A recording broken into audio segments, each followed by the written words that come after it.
Дејан? Здраво на сите. Вака, јас повеќе се фокусирав, да речем, на делот што е за маркетинг. Па ќе започнем со тоа. Компанијата тука ќе направи веб страна во која што ќе има категории за куќи и станови, каде што ќе биде прикажано колку катови има, кој тип на изолација, ќе има самата куќа, изведувачи и така натаму. Ќе има 360 виртуелни прошетки со цел за да може да се види како изгледаат становите и куќите, во зависност од што гледа самиот потрошувач, како тие ќе бидат внатре или надвор, и со тоа нели се овозможува, ако е лошо времето, например, едноставно да видат како изгледа станот од дома, или тоа да му биде некој филтер за понатаму да знаат што барат самите тие. Рекламирањето ќе биде исто преку примарни офлайн медиуми, каде што ќе има екофлаери, кои што ќе бидат од рециклирачки материјал, бидејќи компанијата е екофрендли, и на нив ќе има QR кодови со кои што ќе може да се пристапи до самата страница. За повозрастната група ќе има реклами во весници и списанија. Во весниците ќе има огласи, а во списанијата ќе има добро изработени фотки, каде што ќе може да се види како изгледа она што го нуди компанијата. Дополнително, од овие офлайн медиуми ќе имаме билборди, кои што ќе бидат јасно видливи за минувачи или луѓе кои што се во автомобил, и визит карти кои што ќе бидат за директен контакт. А традиционалните медиуми за повозрастната публика, нели, не практикуваат сите да имаат социјални медиуми, ќе можат да видат рекламни спотови, банери кои што ќе бидат поставени додека оди некоја емисија, или ќе има спонзорства со некоја емисија со цел за брендот повеќе да се развие, и радиомедиуми каде што возачите ќе можат да слушаат и луѓето кои што се дома.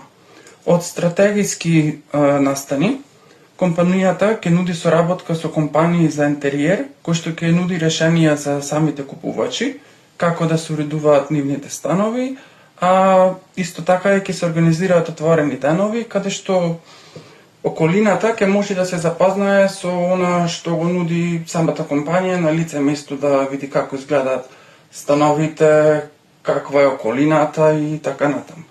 Од дигитален маркетинг, дополнително, ќе има прикажување на реклами, платени на Google, Meta на Instagram. Исто така ќе има креирање на Google форми, со кои што ќе се направи анкета до самите купувачи, со цел да се види дали тие повеќе сакаат да купуваат станови, дали сакаат да купуваат стамбени куќи. Што мислите тука кога се работи за станови, стамбени куќи, читамо што одговорите,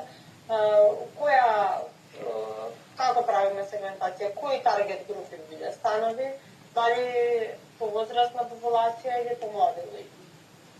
За станови предпоставувам помлади, за куќи повозрастни. Иако може да биде спротивно, но согласно буџетот, нели, на тоа помисли. Така да, зависи кој каков буџет има, зависи, некои повеќе преферираат куќи, некои преферираат повеќе станови, зависи сепак до индивидуата тоа. Исто така, ќе има пример праќање на понуди преку Viber, WhatsApp, соработка со инфлуенсери на социјалните мрежи, и дополнително ќе има поставени банери под самите рилови, со цел за да може да се кликне на самата реклама и да се види што нуди самата компанија.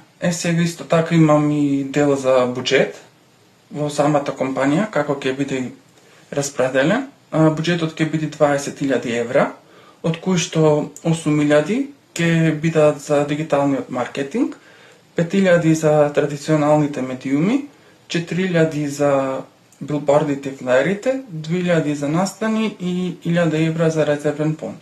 И за крај имам кои се очекувањата од сето ова.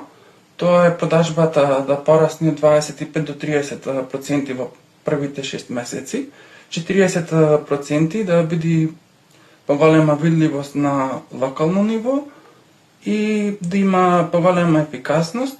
Тука стави 20% со прошетките кои што ќе бидат виртуелни со цел за да може да се заштеди време на купувачите кои што немаат време да речеме да дојдат физички да го погледнат станот или куќата. Супер, благодарам. Благодарам.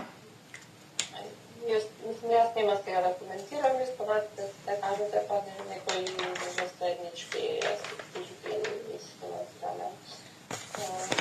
Ќе додадеме нешто заедно, потребно.